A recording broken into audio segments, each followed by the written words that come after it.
The Something to Poo podcast. We're going. What do we got, Mark? It's happening. Whether we're ready or not. We're ready.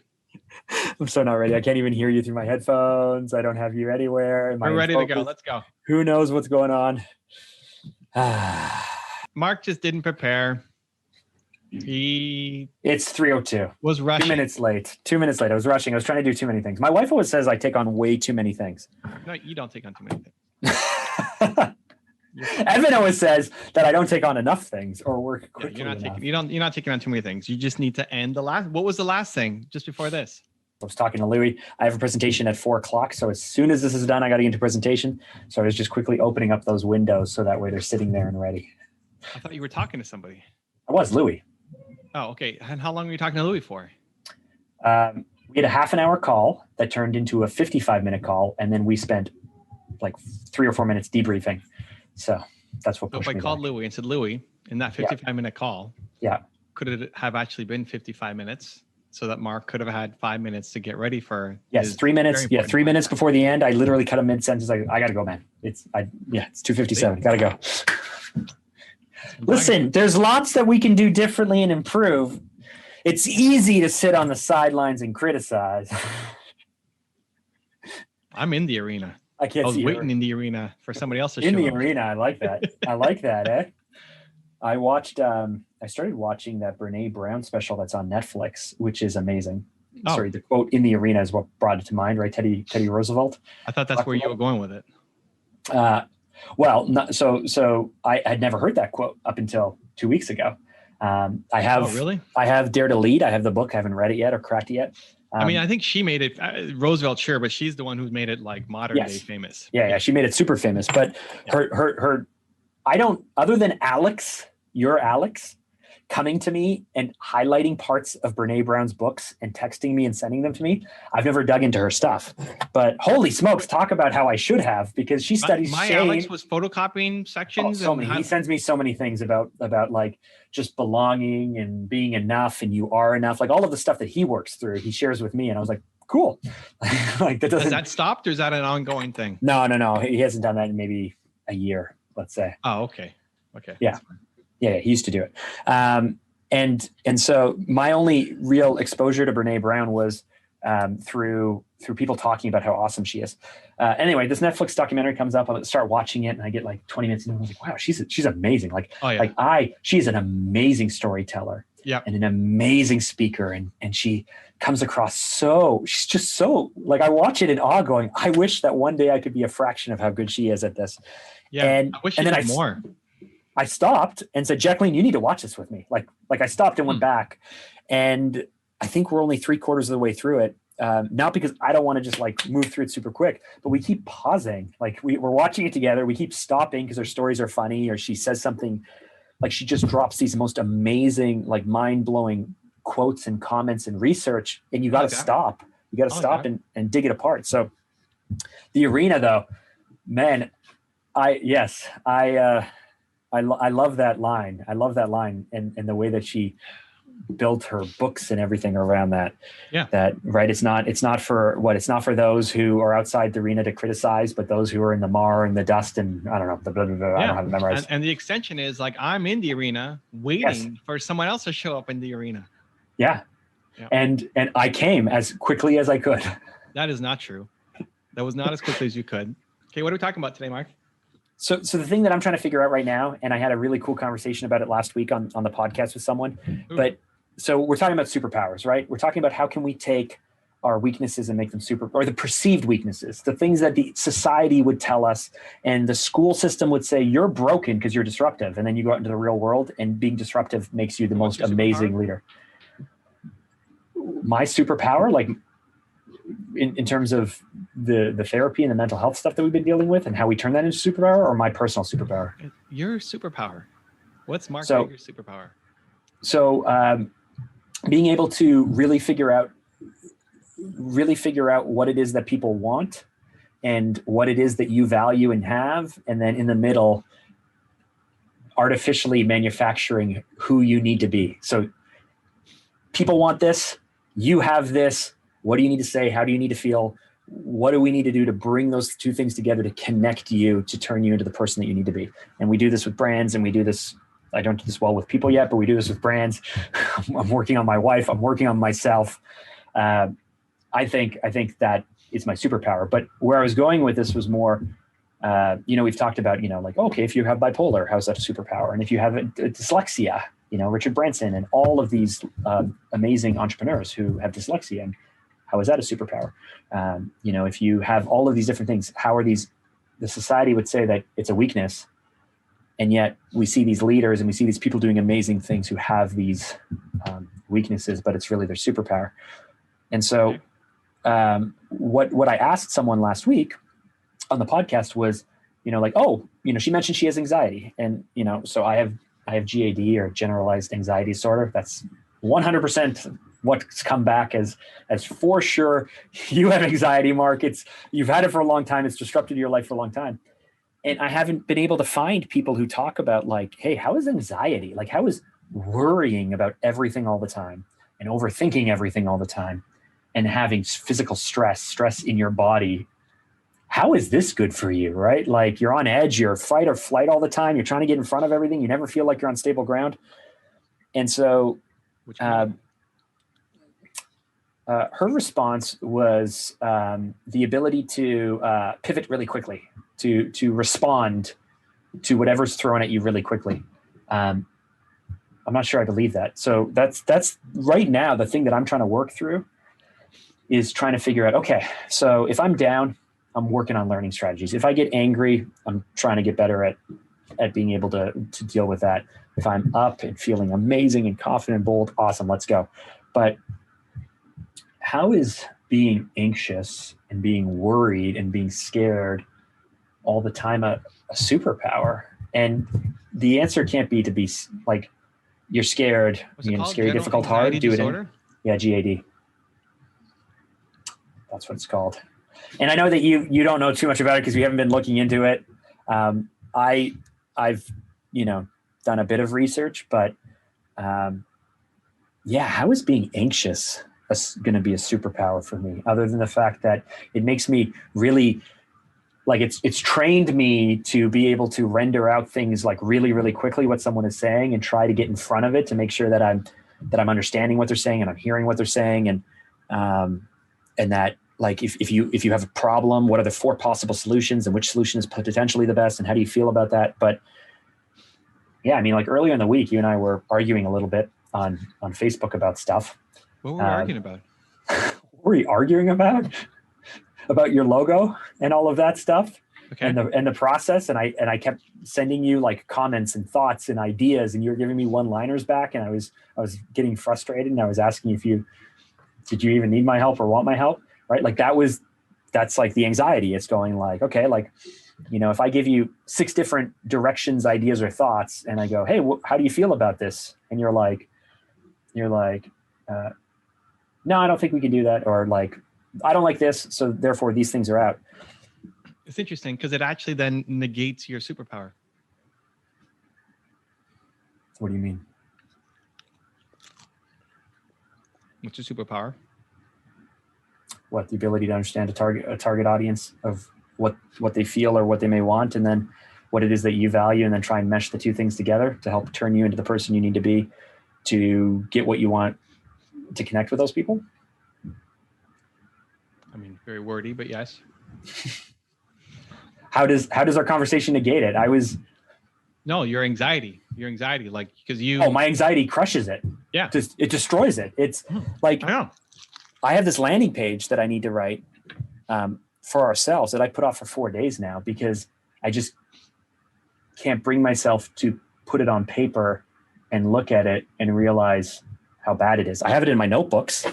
I have it written like crazy with lots of words, but the thought of putting it in finite terms on paper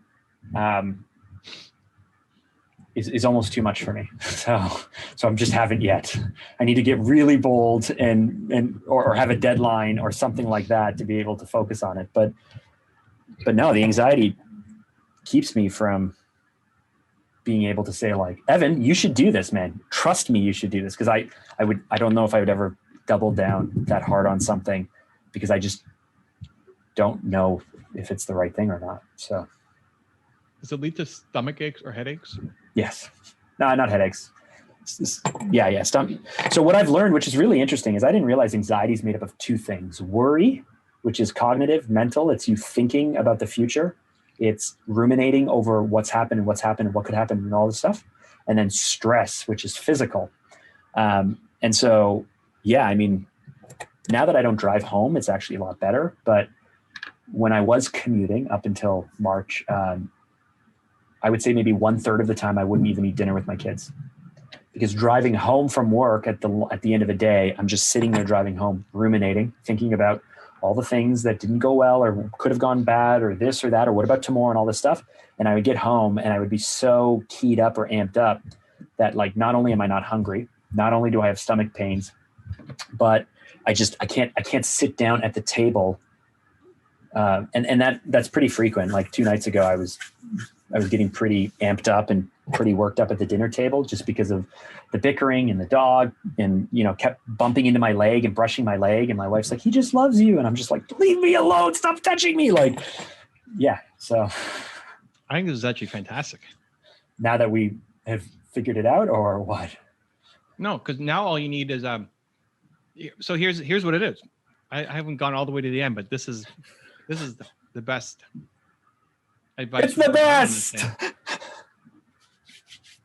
Somebody who's got that should be the voice of reason. Like, you need a warrior inside of every business, inside of every relationship. You need the warrior. The ideal role for that is not you, but somebody who's got this. No. The ideal role for that profile is to be the CFO at a company, to be the person who pumps the brakes on the crazy entrepreneur who's full of dreams and wants to go do things and then jumps off some ledge and dies. Not like because they killed themselves, because they didn't take the precautions. Evan, yesterday we were on a call with your team and we were talking about, should we test one thing and then wait to see if it works before we start the next thing, or should we test 2 things at the same time? And I was like, I couldn't help but say, like, well, why not just do the one thing? Because I was worried about both not working and misuse of spend and all of these things. We're on to something huge here. I know. I can feel it. I can feel that you're about to break through. Let's not ruin the flow with this. Fine. I know. Yes. So somebody who's got that should be, that's the role. You're the one who is the voice of reason, who pairs, not you. I don't want to say you because it's not your role, but somebody who's got it. That's a prototypical role. The CFO, the accountant, the bookkeeper, the even advisor on a team who is not the founder, who is finding all the things, like the lawyer, the reason why it's all not going to work out, the person at the casino who's trying to rip off the casino and like finding all the things that could go wrong, as opposed to the dreamer, the builder, right? Who doesn't want to hear it. It's like, don't tell me that, Jesus, like, what's wrong with you? But that person ends up burning themselves in the sun without that skill set. The flip side, another way of saying what your superpower is what you've said in previous episodes, especially number 54, if we go back. Don't look back at 54 because we don't even number our episodes that way. So is you are great at getting people to believe a brighter future in themselves and where they could go and what they could become. Which is the typical entrepreneur, visionary, build something better that nobody's done before. What's unique and rare is you can play both sides. You just need to control the lever somehow. Most people don't have this. Most people can't be on both sides. I literally felt my chest contract as you were talking. You're welcome. You just don't know how to control it. Both sides are important. The visionary side is more important, but visionary burns in the sun and doesn't get anything done. You need to have someone on the team who's a voice of reason. You can do both. That's exceptionally rare.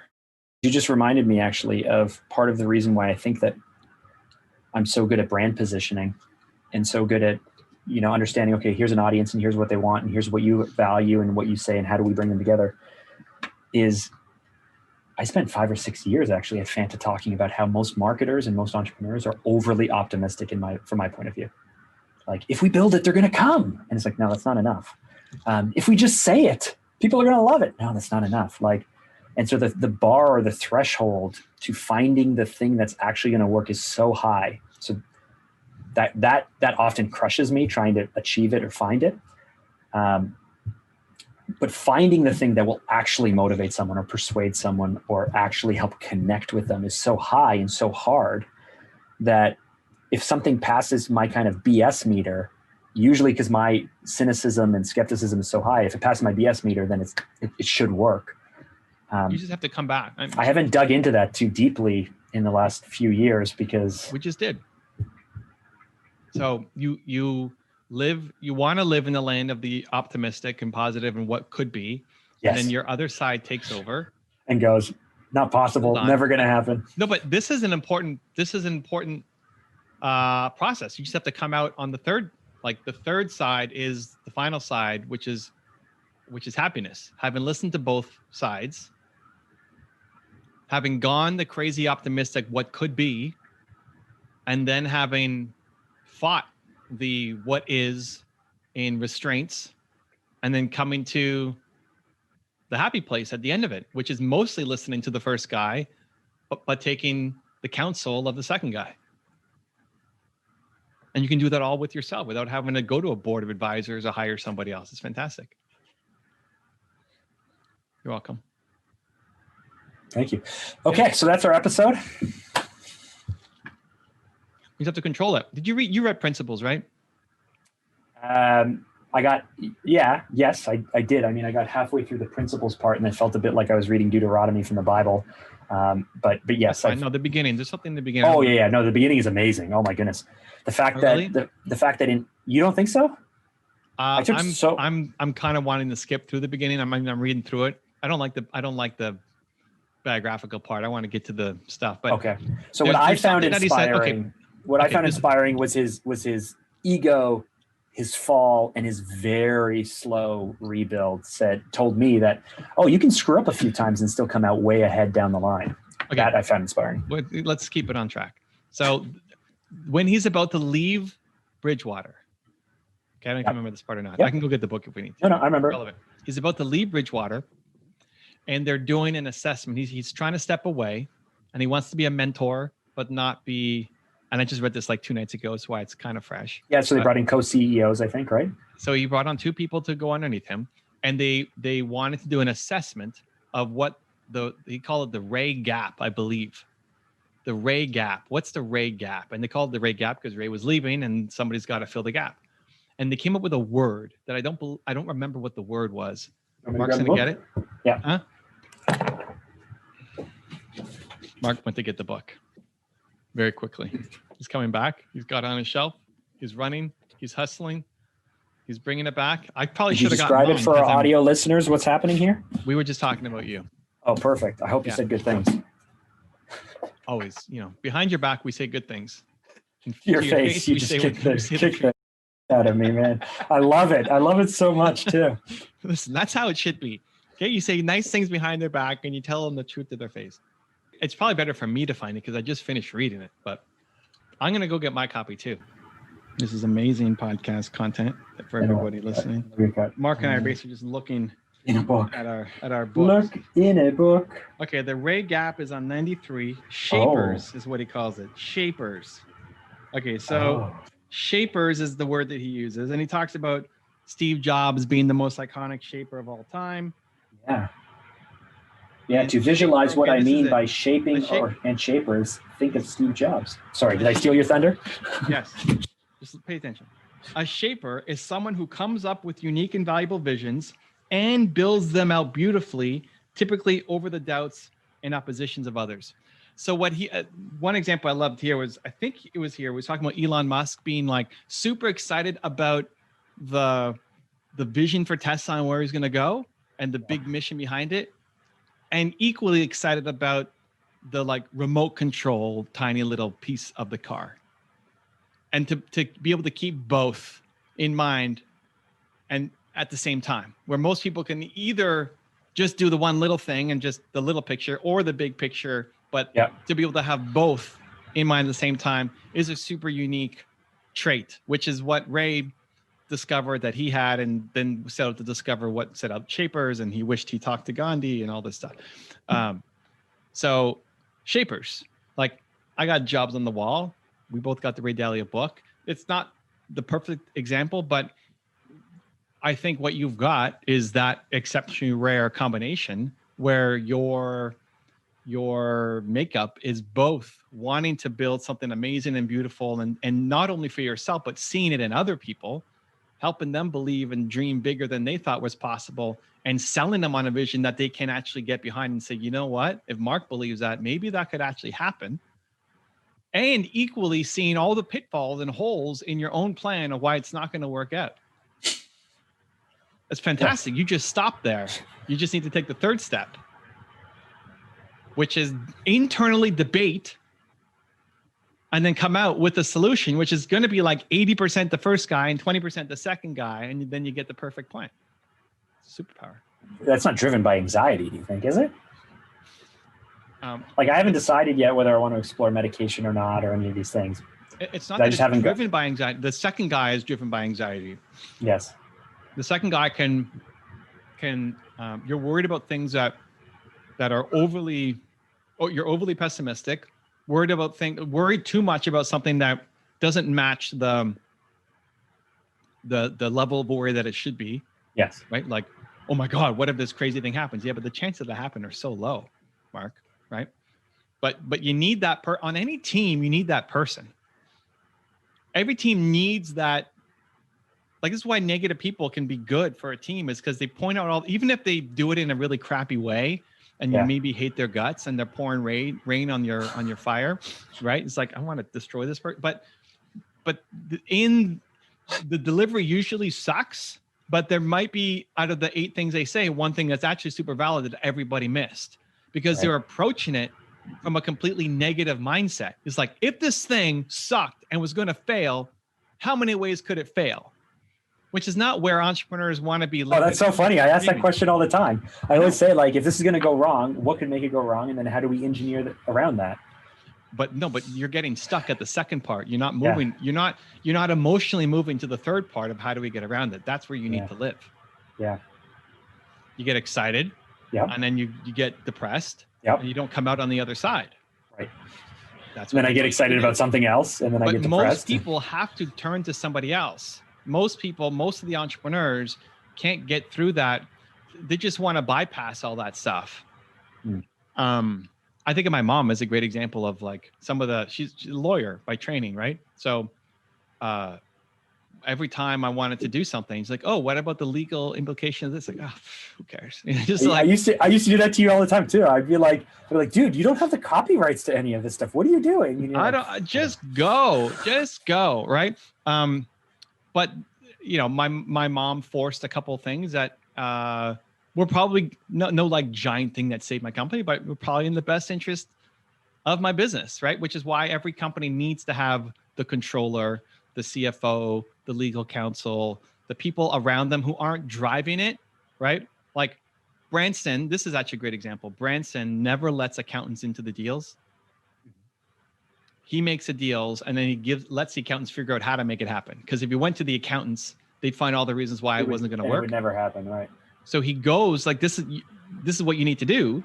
You be the Branson, and then you bring in the accountants. Your strength is you are the accountants as well. You can do it all. You're the unique shaper who can make it all happen. You just have to get to the first step. But I often don't think I don't live enough in the Branson side of things. I live too much in the accountant and the lawyer side of things, because I'll talk myself out of things in real time even. Or I'll keep think big, be bold, say yes. No. That's not it at all. No. You don't get to the third step, which is take action. The 80% and 20%, right? Like, you live in the first one frequently, but then you live in the second one and you just let the second one win. It's like they're talking and whoever spoke last is the winner. Yes. That's not how it works. That is a perfect analogy, actually.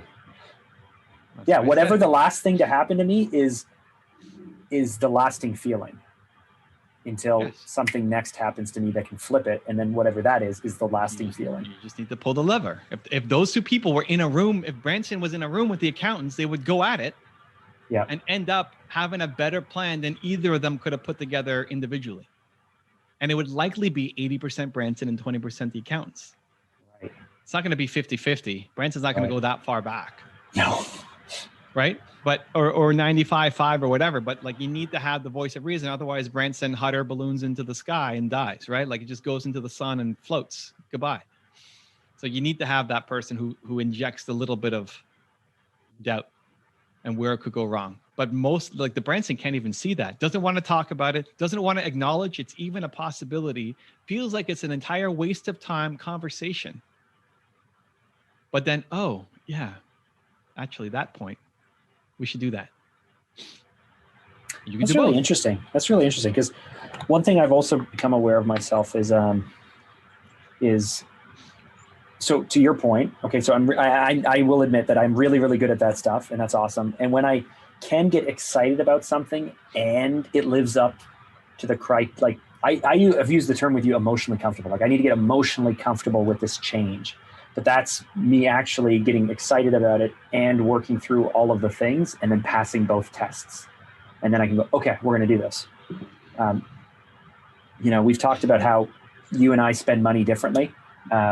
In a lot of ways, you spend money on things that I'm not comfortable with. And in a lot of areas, I just, like, I'll hire people like crazy and I'll spend money on things where you're like, what are you doing, Mark? Like, but I'm comfortable, I'm excited about the opportunity with the staff member, for example, and I'm comfortable. Yep. If it all works out perfect, we'll pass this test and away we go.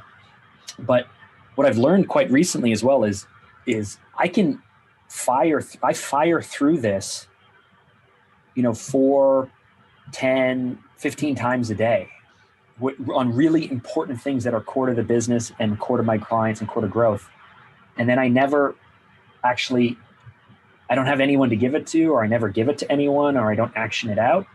And so they just go onto these lists of things, which is why the We Do Hard Things podcast took 9 months to roll out. Not because I didn't have the idea, and not because if I had the team around me, I wouldn't be able to action it out and make it happen. I just put it on my shoulders and it's on me. You still didn't get to the third step. It was still just stuck in anxiety mode.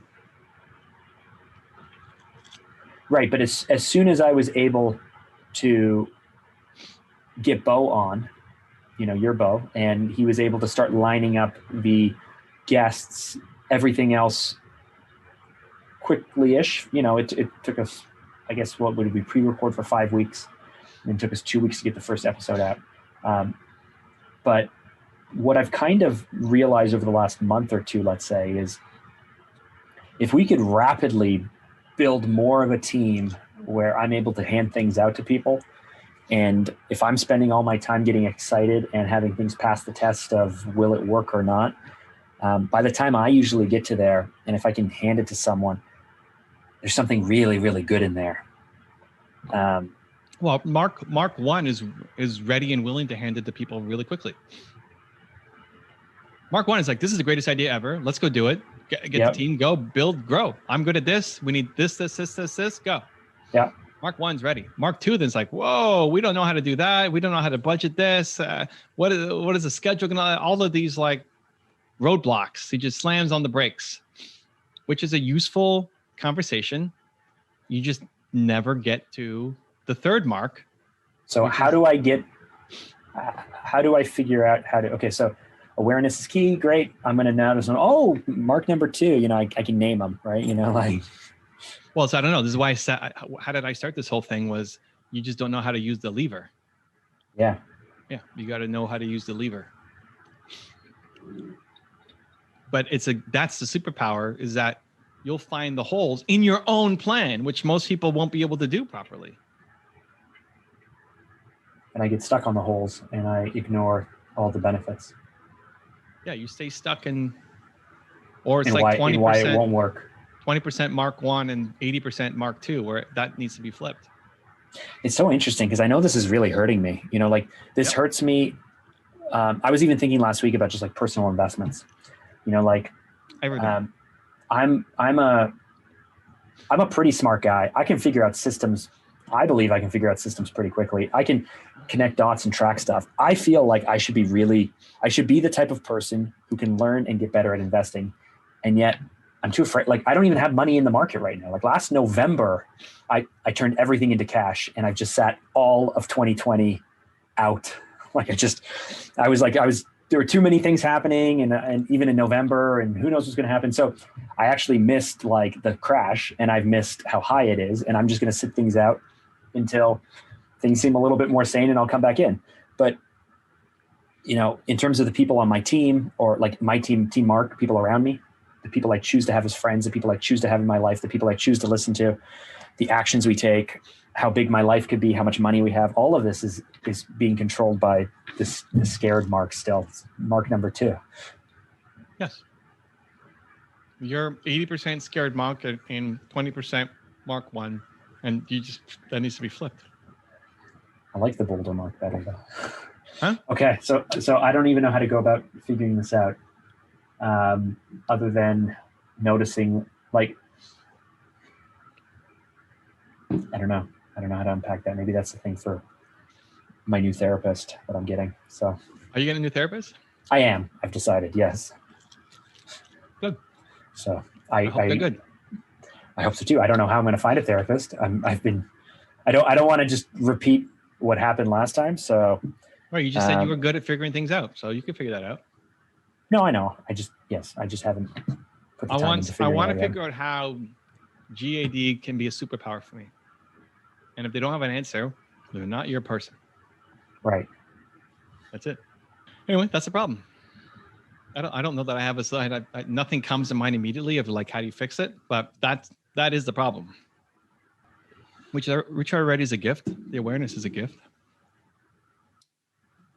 I know this is going to sound silly, but I think what I might try starting with is I'm already very aware of how I'm feeling these days because now that I track everything and all this stuff. But I think I'll start by naming the personas, and then I can at least put a name to or to the feeling or the can you the mindset. Shift into it when you want? Like if you're, I can feel myself. I can feel myself slipping. No, but can you go from 2 to 1? I go from 2 to 1. How hard is that to do?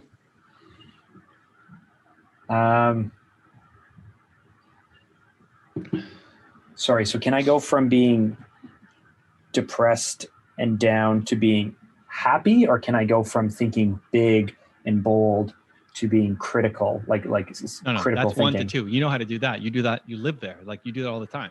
Great. 1 happens, inspiration. It just happens. Yeah. And then you will go to 2. Yes.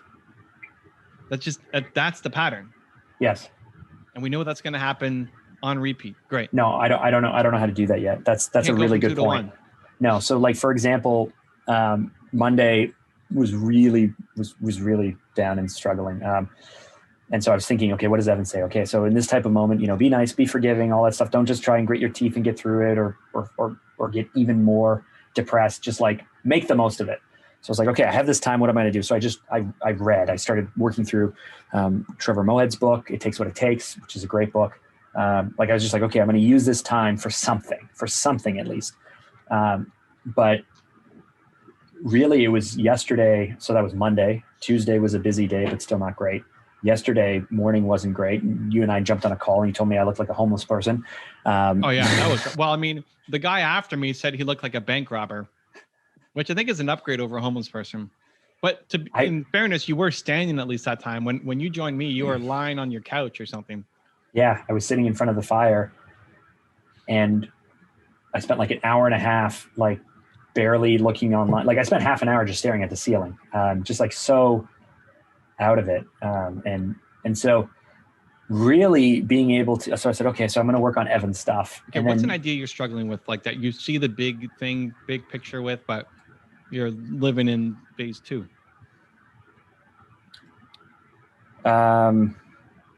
What is something that we're struggling with right now? No, you. I mean, it'd be the business. You, Mark. It's like Oh, Mark me? 1 is fighting Mark. Mark 1 came up with a great idea, and Mark 2 thinks it's a piece of garbage. Okay, so so here's a good example. So my daughter is 6 years old. She's in competitive dance, and she shows a tremendous amount of promise. Like she's already been moved up. She's dancing with kids 2 years older than her, which is just even great because now she's Okay, write she's it down. Write it down. Yeah. Okay. This is Mark 1 talking. Yeah. Yeah.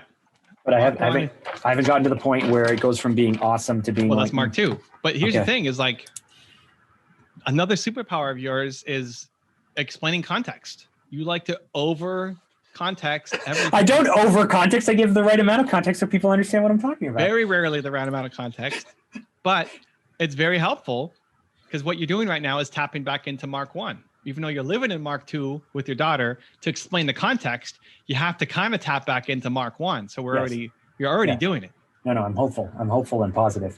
No, but So- that's it. So that you just did it. You're living in Mark 2, but you're tapping into Mark 1. So write it down. 3 things. Write down 3 things. Write down 3 things. Yep. Mark 1. Yeah. For your daughter are 3 Yeah. things. So 1, she's competing against people who are 2 years older than her. Yeah. And then what's 2 more? For her, you mean? Mark 1. Be Mark 1. Okay, but I wasn't finished my story for her yet. I don't care. That's part of it. Okay. Well, let me just explain. Context. You need the context. No, I don't need the context. I'm trying to explain. You badly need the context. This is great. Like pretend like you're explaining it Okay. to somebody. Okay. Not me, because I'm going to rush you through it, but to somebody. And then as you're explaining it, you're going to come up with your 3 points. That hopeful Mark, number 1, this is why he's so excited. He's so excited because she's already competing against people who are 2 years older than her, and she's holding her own or she's winning. Right? Yeah. So great. that's So- 1. Number Yeah, 2, she has it's a bit of the outlier effect, right? Like is Malcolm Gladwell Outliers, right? The kids who are born early in the year are slightly bigger. They show promise, so they get more attention. Okay, 100% happening to her, but Okay, put it down. okay. No, but we're not in butt mode yet. Butt mode is Mark Okay. 2. We still need 1 more for Mark 1. So she's beating kids 2 years older than her. She's got the outlier effect going in her favor. And Yep. that's it. I mean, what? Yeah, she likes it. She's good at it. She's What would Mark 1 she was say? 12. Mark 1's building a better future. What would he say about Well, this? since she was 12 months old, sitting in a high chair, she Okay, performed perfect. and That's is it. comfortable performing. There you go. That's it. That's point 3. Great. Okay, write it down. Okay. I mean, I know these things because But it okay. doesn't matter. But this is an Okay. exercise in real time. We're doing 12 it. months old, born to perform. Okay, so what are the 3 points for Mark 1? There we go. She's in competitive dance and she's been moved up twice, which means she shows promise. She's born early in the year, and Wait, I thought point number 1 was she's competing with kids 2 years older than her. yeah, she's been moved up. She's been moved up from I see. she was in level 1 Okay. a year ago, and now I she's didn't in get level that. 3. She's Okay. been pulled up, so Okay, she's start over, with start kids who over. are 2 years older. So the 3 points again? So she's in a dance troupe and been moved up 2 levels up from people her own age, and she's dancing with kids who are 2 years older than her. So that shows promise. She's born early in the year and likes it, which is great. And then ever since she was the littlest of babies, she's always performed. She always dances. I have her 3 years old on a dock for 45 minutes just dancing to random music. So it's just Hold on. The second point, you missed the logical part of it. There was a logical argument of outliers where she was born. she's born early in the year. Yeah, she's born which early in gives the year. her advantages of over people bigger- her own age. Yeah. Okay. Perfect. Yeah. Okay. Mark 1. Hey, Mark 1. Good job, Mark 1. Okay. Mark 2. But write that down. But I haven't even given you the thing that I'm going to say but about. Now it's butt time. Now it's Mark 2 butt. Okay. No, So underneath. no. But these things, let me just explain why I was going with my daughter with competitive dance. I think she shows so much promise that I have told Jacqueline that we should be considering it. She's 6 years old. She's turning 7. Now is the time for her to get private lessons, for us to potentially pull her out of school in the future and get private tutoring Okay. and The dedicate actions don't herself matter to yet. dance. Yeah, that doesn't matter yet. The reasons that led to the actions. Okay, so that's what you got. Now, Yeah. right? You got your 3 things. Underneath, you write in all caps, but Okay, but Yeah. But. Yeah, doing this, but yeah. BUT, all follow caps, along at home, everyone. All caps. But no, okay. don't follow along. You're not a unique snowflake Mark Drager is. This will not work for you. Okay, Customized wow. strategy for Mark. It is. But But perfect. Underline it too, like triple underline it. and a star. But I like that. Okay, but now give me either 3, Mark Drager 2, cynic, negative, anxiety driven, fear land. But what? Why is it not a good idea? why is it not a good idea for us to put her in competitive dance and all of that stuff? Yep. Like the next level, basically. Uh-huh. The but is even though my hopes and dreams tell me that this is totally achievable and makes sense to me, I don't know if I'm going to be able to come up with the 30 or 40 grand a year that it'll probably take to do that. Okay, put it down. 1, too expensive. Yep. Too expensive. 2, we may turn it into a thing that I don't want her to lose her passion or love for something. Okay, she might hate it. Okay, 2 and 3. Quite honestly, like the biggest thing is like. Honestly, what are we doing here? I know, but I'm gonna give you a real honest line now. I have this like, who am I to think that I can. Okay. I'm going to pull my youngest daughter out of school and put her in this write thing. That down. Great. That's right. Number 3. Yep. Okay. Okay. So this is the mental exercise that Mark does 20 times a day by himself. Yes. And then stays stuck in quicksand and can't make a decision. Yes, because I believe that it's totally possible and achievable, and at the same time, okay, so now deep down realize it's probably never going to happen. Okay, so now under those 3, yep, you got to write so. Yeah. Okay. So all caps. With a star, all caps. I need to. Or is that where you're going with this? So I need to. Just so is fine. Okay. Now, there you go. So I'd like there's some space in there a little bit. Okay, so. Mark 1 and Mark 2 needs to debate those 3 things on the list. They're all right. Mm-hmm. It's not a black and white thing. It's a gray mixing between them, right? But the world is black and white, isn't it? Or if we drill down on the macro, right? There's points. Mark 2 has good points. The macro, it's gray. On the micro, it's black and white. Is that your breakthrough? Yes. That's what you need to do. So what's the macro or what's the micro black and white to help you make a decision on this? Can you accomplish the 3 things in step 1 and mitigate the 3 things in step number 2? Yes. That's a confident answer. So how do you do it? So a few months ago, I asked my wife to reach out to the studio owner to find out if any other kids have committed to this level that she's aware of, and if we could talk to them or their parents. I don't think she's done that yet. COVID, everything's crazy. The business owner's overwhelmed. That is all I've done. No, you didn't even do anything. You gave homework to your wife to do, and she didn't do it. I told you that I am the very best at coming up with these things and handing them off to people, and then never. No, but that whole, doing anything again. No, you need to. You don't have a plan. That's not a plan. That's a hedge. Like you're looking for somebody. Who cares if nobody's done it? Now what? Now it doesn't exist. Like you're still stuck in the same problem. No, but if you come up, okay, you find the girl who's done it, and Mark 1 says, "See, look, you can do it," and Mark 2 is going to say, "No, but we're nothing like that girl." No, I don't even know how much. I don't know what the time commitment is. I don't know what the expenses are. I don't know what the cost to the family is. I don't know if. That's not the problem. If my oldest daughter will look at what we're doing to my youngest daughter and feel like we're leaving her out, like I don't know, I haven't figured out any of those things. No, hold on. Those are different things. How much it costs, blah, blah, blah, blah, blah. You can figure that out. Oldest daughter looking to youngest daughter and being jealous and then thinking Mark's a terrible father. That's 0.4 on but. Well, I got a lot more of those buts. Well, you take the biggest ones, right? Yeah. I mean, that's what's coming up. That's not a logical thing you can figure out. The cost, you can figure it out. So now Mark 1 needs to not debate Mark 2, but listen compassionately and then get to so. So how do you address number one? Can you figure out a way to either make more money to support this, or find a lighter version of it to test it? The same advice you gave me yesterday or the day before, to test it so you're not dropping 40K on this next year, right? Is there a way to test it? Yes, right? Mm-hmm. What was number two? Number two for the butts, expensive. Yeah. The other one is we may turn something that she's passionate about into okay. So can you create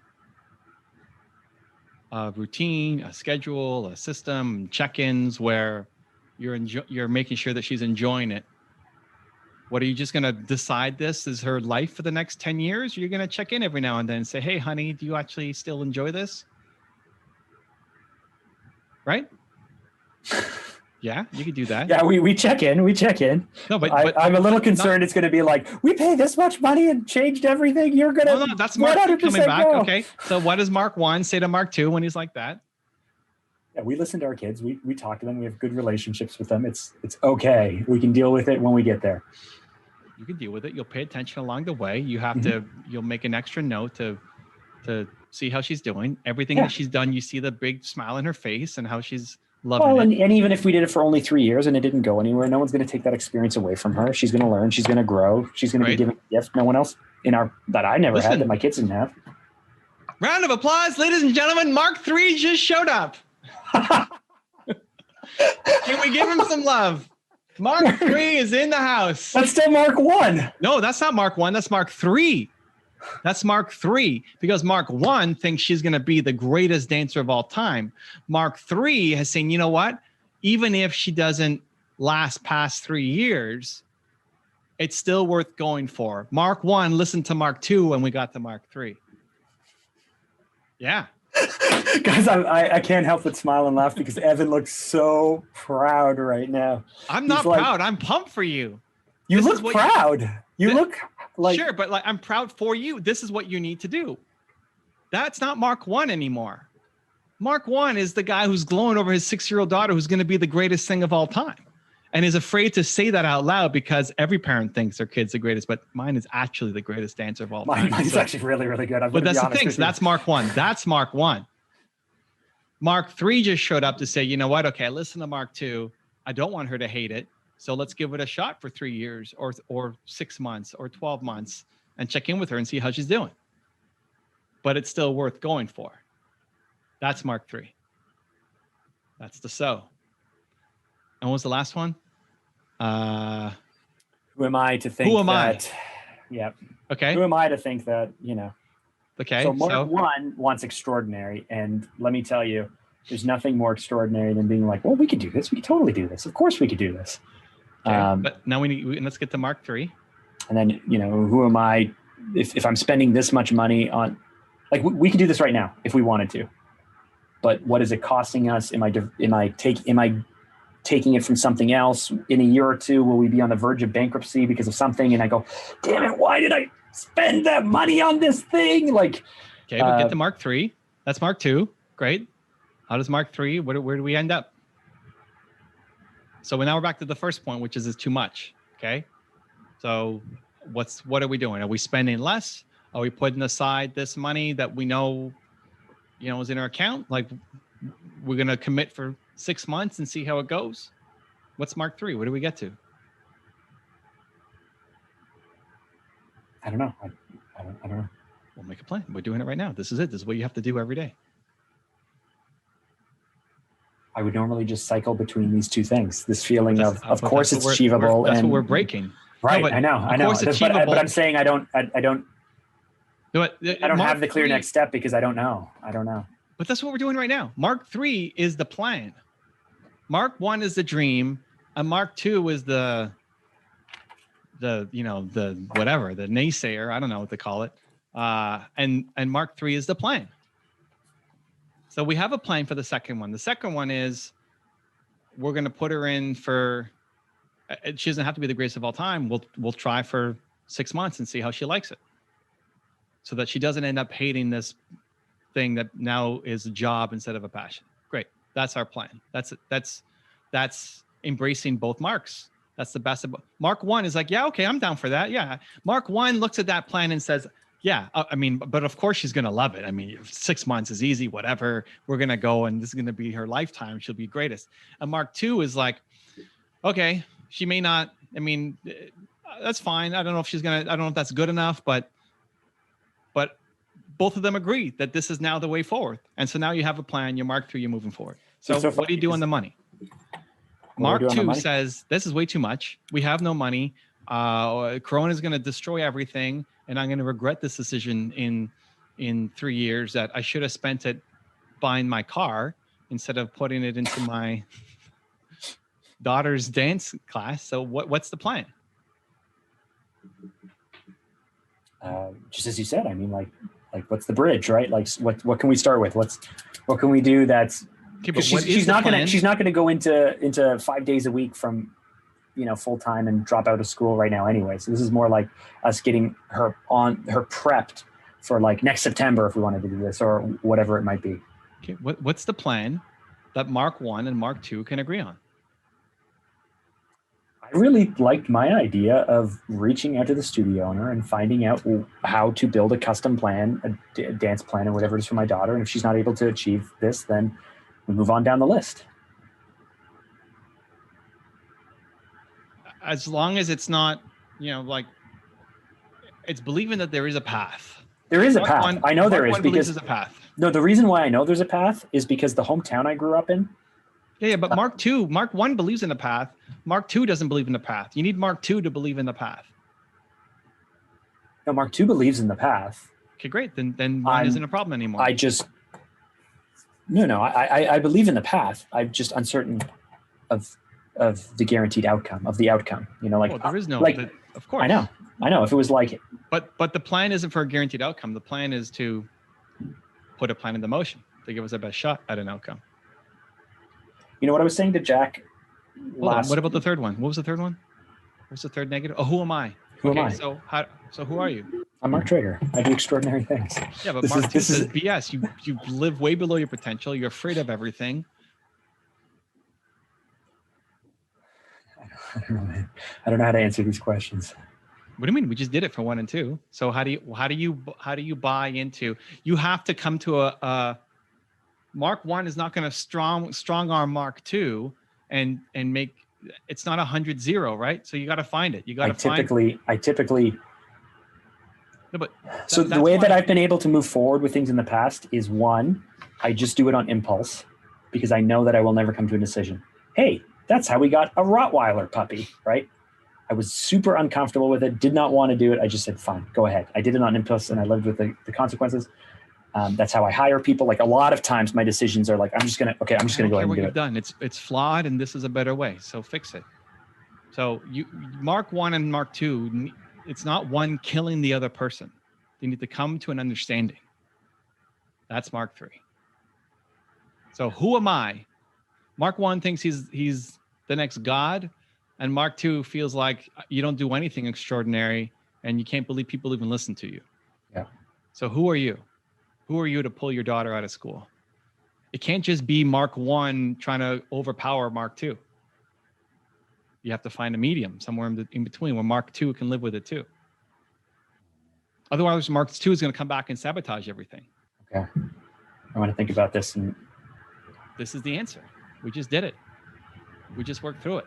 Okay. Then I need to practice it more so I can. Oh, of course. Muscle memory. Listen, you get to practice. You need an entire notebook full of just like 1, 2, 3, and then it's just like 1, 2, 3. So yeah, I'm gonna do it. Yeah, build a form. Yeah, big notepad full of just empty sheets. Yeah, it's such a gift. It's like imagine you had to call up. You got a genius idea, and then you had to go call up somebody and go meet them next week to talk about your idea. You get to figure it all out instantaneously, and end up with a much better plan than Mark 1 or 2 would have been able to come up with. So this is it. There we go. We just did your therapy. That's it. Thank you, sir. I don't even need a therapist now. Huh? I don't even need a therapist now. Right? We're doing it. Right. Okay, man. I'll see you at 6. Yeah, I'm gonna be pissed if that's not done at 6. It is now 2 hours later because after we got off the podcast, Evan said, "Hey, we have mastermind tonight. We are going to talk about this. You better finish this up." And then I gave him a Mark Drager guarantee. Last time I gave you a Mark Drager guarantee, which was probably about 12 years ago now, I forgot about it. And then I showed up the next month and you were like, "Hey, what happened?" I was like, "Oh yeah, I forgot about that." And then you bothered me for 7 years. You're welcome. Raising my standards. Thank you. Mm-hmm. Okay, so I actually used a bit of the time to further define what characteristics of Mark number 1 is, and number 2 and number 3, and then I rewrote out, Number 3 is the planner. Realistic, confident, sure, yeah, planned and thought out, takes action, growth mindset, basically, because that's what it is. Like, oh, if this doesn't work out, at least we're going to learn a lot. At least it's going to be good. Yeah, we'll be able to get better. Mark number 2 is critical and cynical and worried and catastrophizes. Looks for all the ways it won't work, scared. What's the name though? What's the one word for each? Because that's all too much to remember. For me, it's like Mark 1 is excited. Mark 2 is fixed mindset. Mark 3 is growth mindset. So Mark 1 is super excited, and excitement will take you far. But then reality kicks in and Mark 2 becomes fixed mindset. And then if I can get myself to a place where I can be in a growth mindset, well, if this doesn't work out. Could you say Mark 1 is extraordinary? Perhaps that's the actual me living the purest version of myself. Is that what you want to say? Yeah. I mean, even believe it's an aspirational, unattainable thing. Yes. Like I'm never done believing, you're never done extraordinary. It's the fully best version. Well, I actually wrote that. So like the version of number 1 for Mark, I'm going backwards here, but the number 1 is like, I'm a big thinker. I'm optimistic. I'm bold. I said believes in himself and others. I even used the word believe right there. Wow. I was thinking visionary is like a one word, but I like extraordinary too. Okay. So Mark 1 is extraordinary. Mark 2 falls into a fixed mindset. And this is language that actually works for me because I'm No, I like it. And then Mark 3 gets to a growth mindset where we go, hold on. Yeah. There's room to improve. There's room to get better. Life is long. It's okay. We can make some mistakes along the way. Okay. I like it. I'm with you. Okay. So working through this, number 1 was the dream, right? Okay. So we're talking about my daughter's dance career. So, she moved up. She was an outlier. We talked about that. This is baked into her. This is who she is. Awesome. Number 2, cost, expensive, time. That was when I had more time to think about it. I was like, holy smokes, we're gonna have to dedicate a lot of our effort to making this happen. Mm-hmm. Rachel and Jonah being jealous, my older kids being jealous, worried that, right now it's a passion, but I don't want to turn it into a chore. Mm-hmm. And then I kind of asked myself, is this for us or for her really? And then the last thing is, who am I to think that I could blah, blah, blah, blah. Yeah. So, okay. I mean, we can start small, as you said. She's young. Now seems to be the time because, school is so different anyway. COVID made everything different. Like, why not now? So I came up, though. This is where now I came up with another set of so's, though. So I came up with another set of arguments for my growth mindset. So I don't know how down a rabbit hole we want to get, but, yeah. Can we start small? So cost, expense, time. We can start small. She's young. Now's the time. But then I came up with another set of so's, which is, but she'll miss her friends at school. She'll feel left out. No, hold on. Oh, wait. So is different than but. You said you okay. So sorry, I came up with another but. Then. Oh, more buts. Okay. But is the fixed mindset. The so is Mark 3. Yes. Yeah. So growth for my so, for how expensive and time intensive it is, I came up with another but. In September, she couldn't wait to go to school because she loves her friends, center of attention, wants to be involved. If we're now doing private tutoring, she's now doing one-on-one stuff. And I don't know if her dance career will give her the social side she wants. So we'll have to address that. But that's another but. Okay. So this doesn't like go down. Okay. It bounces back up. You actually haven't hit Mark 3 yet. You haven't hit growth mindset Mark yet. You're still fighting. Now it's point number 4, but number 5, you're kicking it back up. It's like the jury that says we're a hung jury. No, you're not. get back in there and give me a verdict. That's where you're at, right? You're like, get back in there. Judge Mark is like, nope, I'm not accepting your hung jury. 12 Angry Men. Evan, Get back I in gotta there. say, man, you are on your analogy game today. Let me tell you. Right? That's how you know it's right. Okay, so then fine. So I had added. You asked for 3. I'd already added a 4th with Rachel and Jonah being jealous. So now there's a 5th, which is Jordan is a social creature and she's really going to miss out being in school with her friends. So so we'll have to figure out that too. Okay. So I think the thing with, I like growth mindset. I like the wording. I think it fits for you. Extraordinary fixed mindset, growth mindset. The key with the growth mindset takeaway has to be a plan. Yes. Not just like growth mindset can't be aspirational. So Mindset, the book that I love that I think I'm going to reread a few times, towards the end, it becomes clear that the growth mindset leads to action. The growth mindset has to lead to action. In all of the examples and all the analogies, it has to be like, okay, this is uncomfortable, or it's not good, or it's costing me something, or I don't like it, or so. You have to have a plan that fixed mindset Mark can get behind. Okay. Yeah. A plan. Like, it's got to be a plan. Not just growth mindset Mark is not aspirational. It is. You've become. I wrote growth mindset is realistic, confident, assured, planned, thought out, and takes action. Yeah, I like it. Just the definitions here matter. Okay. Okay, so now there's a 5th. Dude, this is great. This is great stuff right here. Okay, so we can start small. She's young. Now's the time. It makes a lot of sense. Rachel and Jonah being jealous, honestly, they have all their own things. Like, we support each child differently. We make time for them. You know, me buying my son a dirt bike and going dirt biking and all this stuff. I mean, that was pretty extravagant for our family as well. And like, you know, they all have their own things.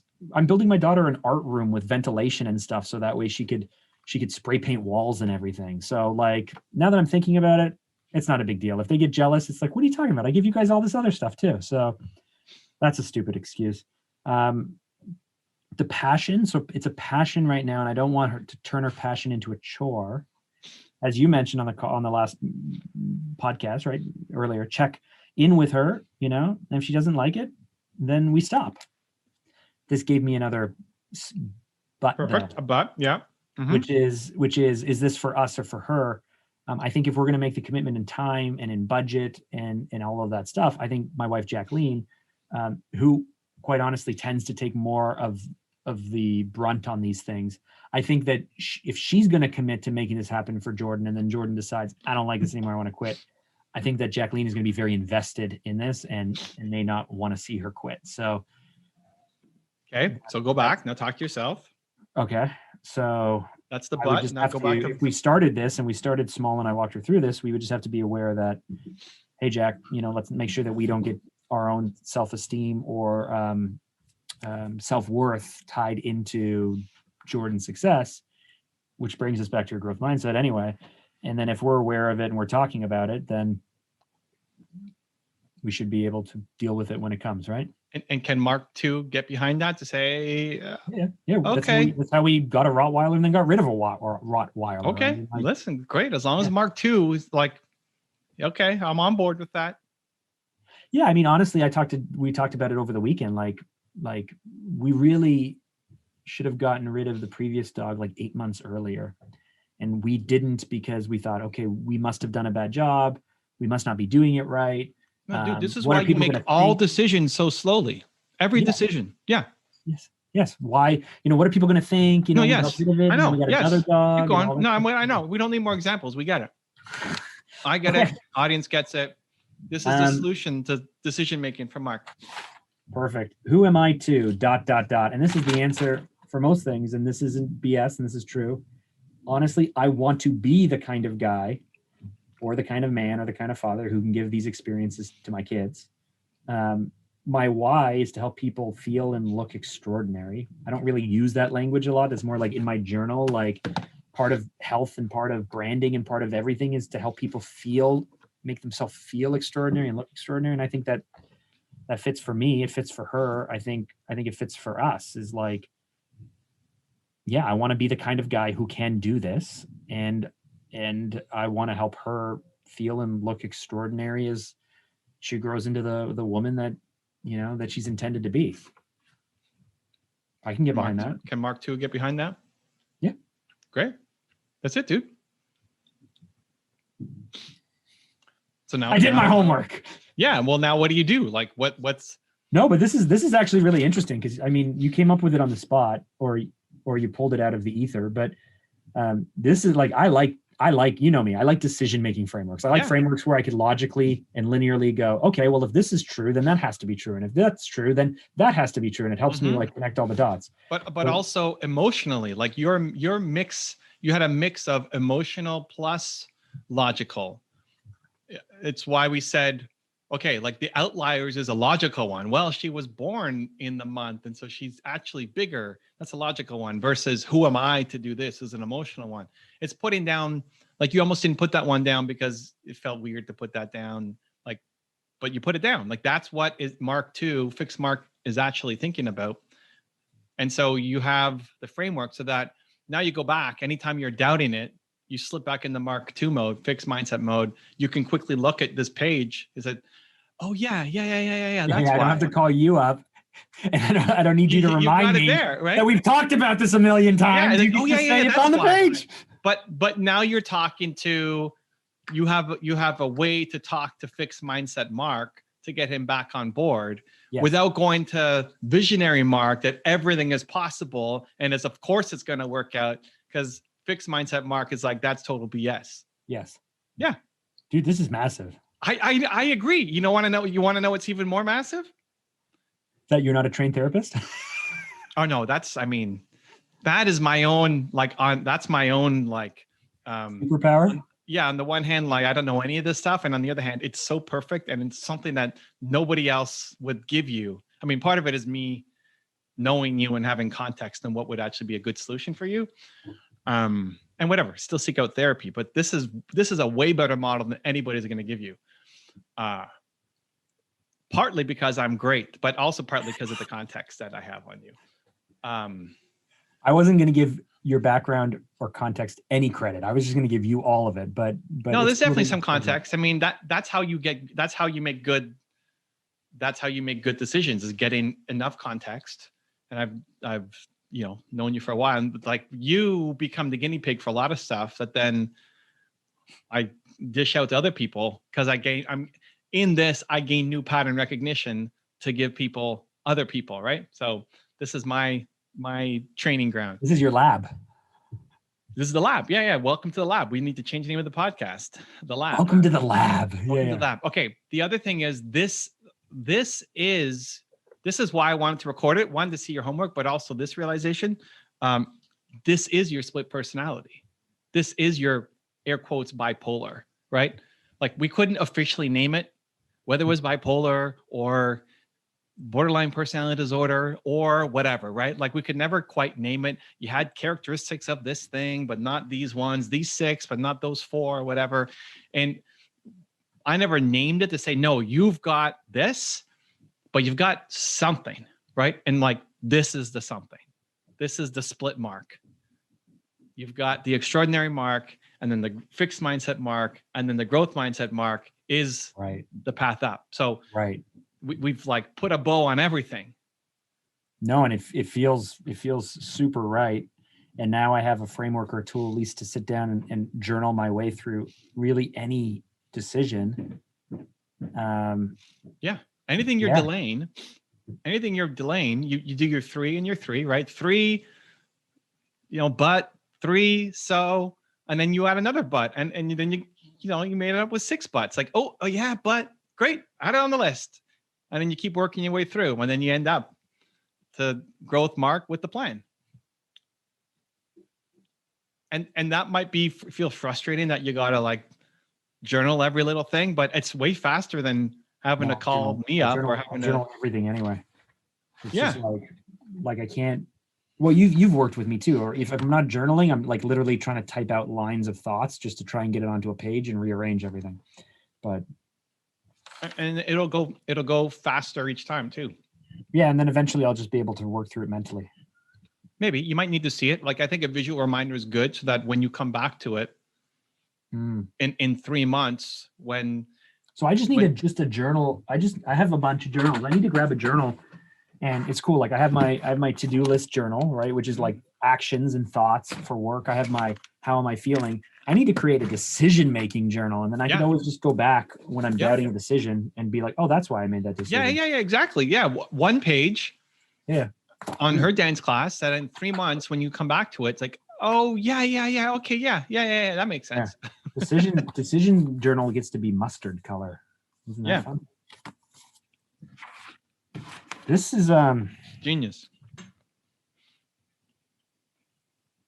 Yeah, but again, it's genius for you and okay for most people. Like journaling is great. But do you remember when I told you when I was reading Mindset to begin with, and I was like, this is it, man. Like this is the thing that's been holding me back, that I've been so rooted. And part of why I was down Monday and I was down Tuesday, and then I started to come around yesterday, was I could not get myself out of just like it wasn't even real depression. It was just like this. I think I was just stuck in this fixed mindset. I was just critical and worried. And I was just looking at the reasons why things won't work, and that I'm not good enough, and I haven't been good enough for a very long time, and what's the point, and all of that stuff. Mm-hmm. Cool. Thank you, man. No, it's awesome. So then I went down the trail of, okay, so if you want to fix this, like this is great. This gives you the framework, the tools, and you love frameworks and working within them. So it's a perfect thing for you.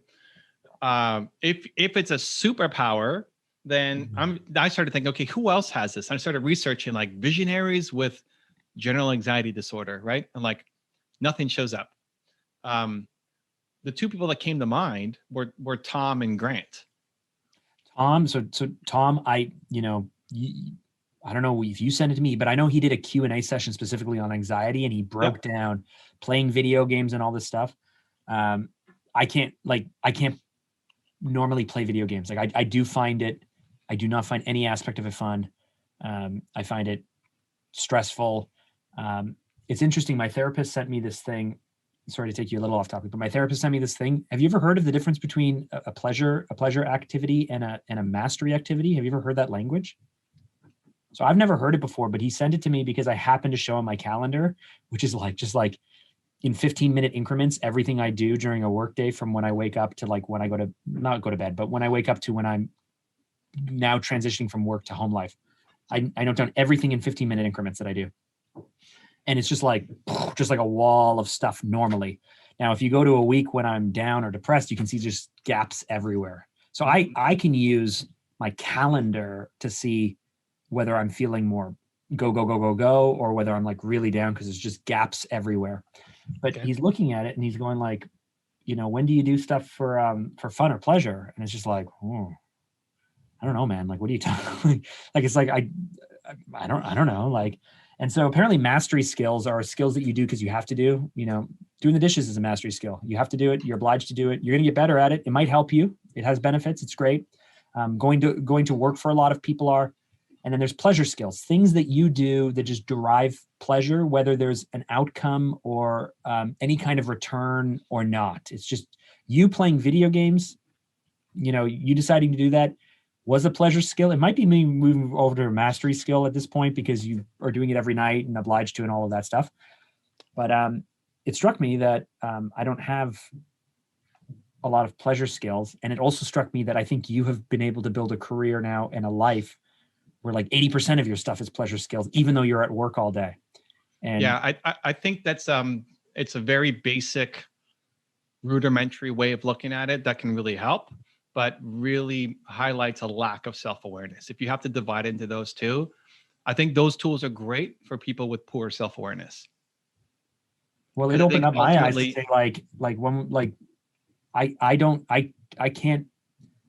I struggle to bring myself to do anything that is either just for fun or doesn't have an outcome. Well, on one side, going dirt biking with your son is not fun. I can have fun, but most of the time I'm thinking about him. I'm worried about him. I'm trying to train him on how to get better. I'm worried about the weather. What time is it? How long will it take to get back? Well, but that's no. That's not the problem. The problem is you haven't moved to growth mindset Mark 3. Okay. When you're doing the last 2 times I took him dirt biking, I made him cry. Like that's not the type of thing that I want to do. Like, okay, but so use the framework even as an intention for what's happening next. I'm going to sit down with dinner. I'm going to go sit down for dinner with my family. Mm-hmm. Mark 1 is extraordinary. Man, I want to be an extraordinary father and just listen to all their stories and just be attentive and care for their every need and just be the greatest father of all time. Then fixed mindset Mark comes in. He's like, oh my God, who am I kidding? I can't live up to that. And they're going to piss me off and I'm going to lose my cool on this. And the stupid dog's going to pee on my foot and I'm going to just freak out and have to leave like last time. And then you bounce between and then you're going to get to what does growth mindset Mark want? I'm going to write that question down. I got to get one of those bracelets. What does growth mindset Mark want? And then but that's basically what you're doing every time.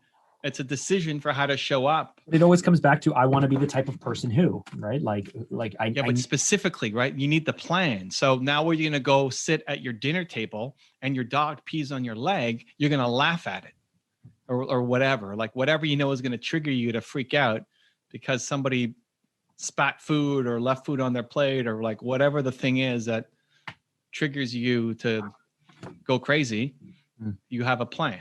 So same thing with your son. Whatever made you yell at him and make him cry on the dirt bike, he was being dangerous. He wasn't listening to you. Whatever. You have your intention plan going in. Mark 1 wants this beautiful life, great time with my son. Mark 2 is like, that's never going to happen. Are you kidding me? Remember what happened the last 4 times you made him cry? You're a terrible human. And then Mark 3 comes in and negotiates the plan. And then you go out and you have a much better time because you're not sitting there worried about the weather and everything else because you've already kind of prepared for it.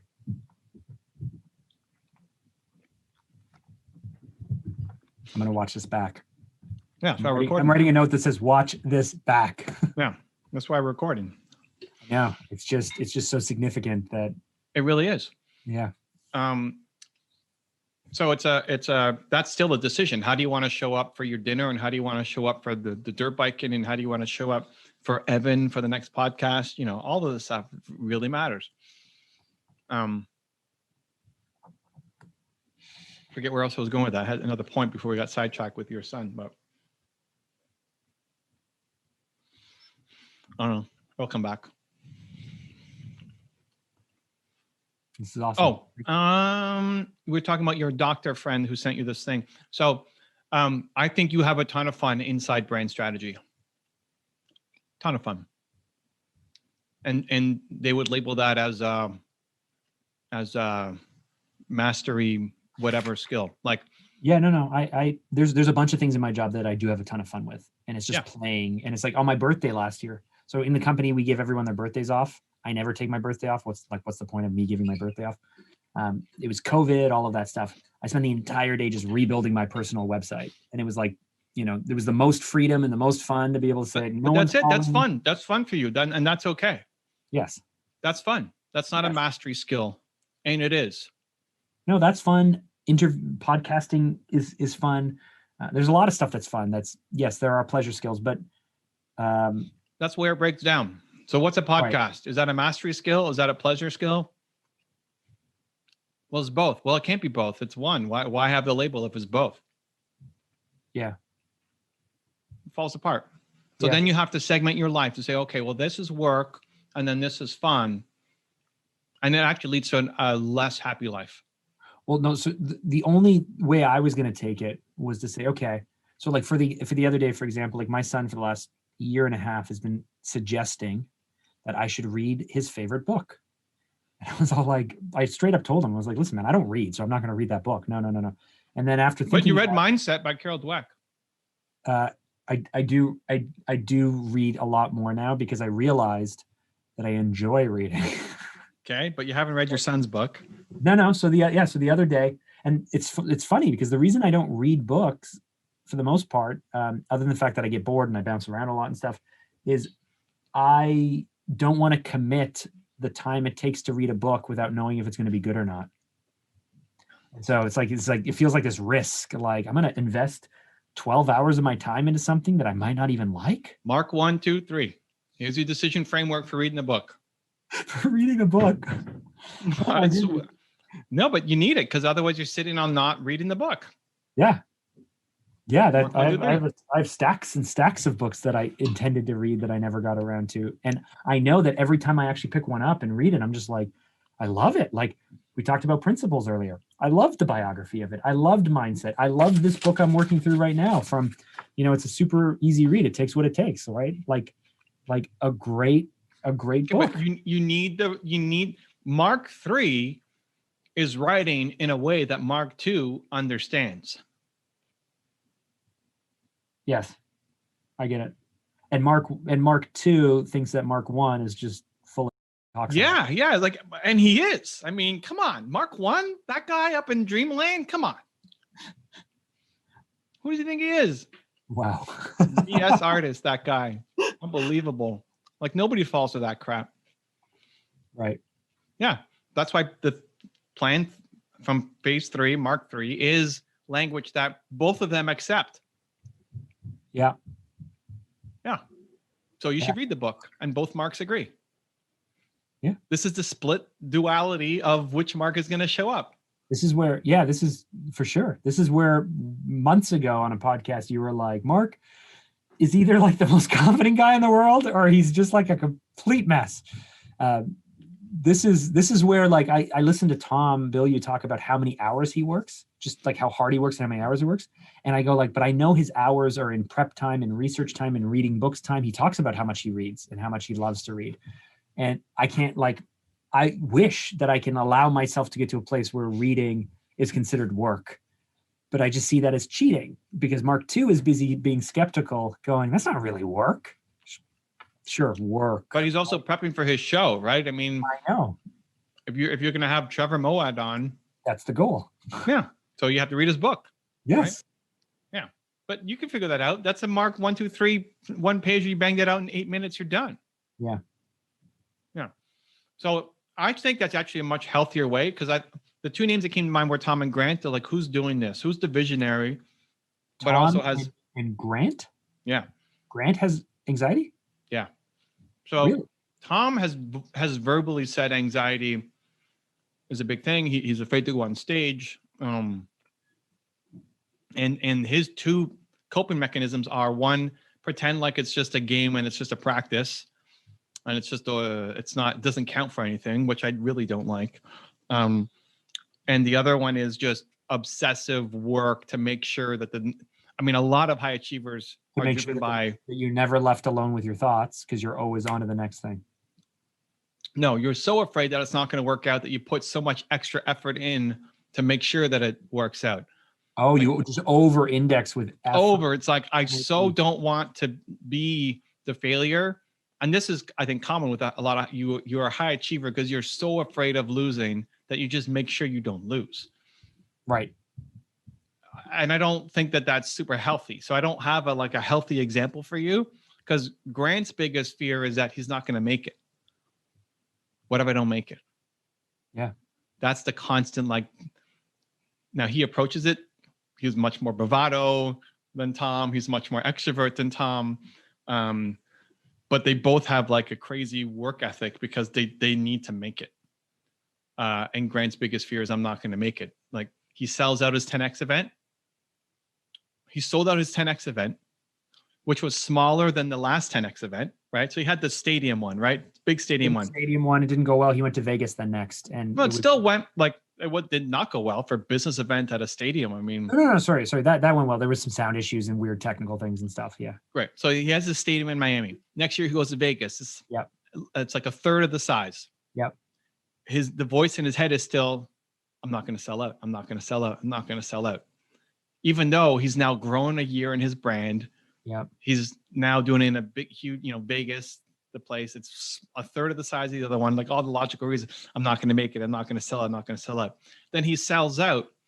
And in his head, he's saying, nobody's going to show up. They're not going to show up. They're not going to. So he keeps selling past being sold out to make sure that it gets sold out because of that's anxiety, right? He doesn't vocalize it and say, I have crazy anxiety like Tom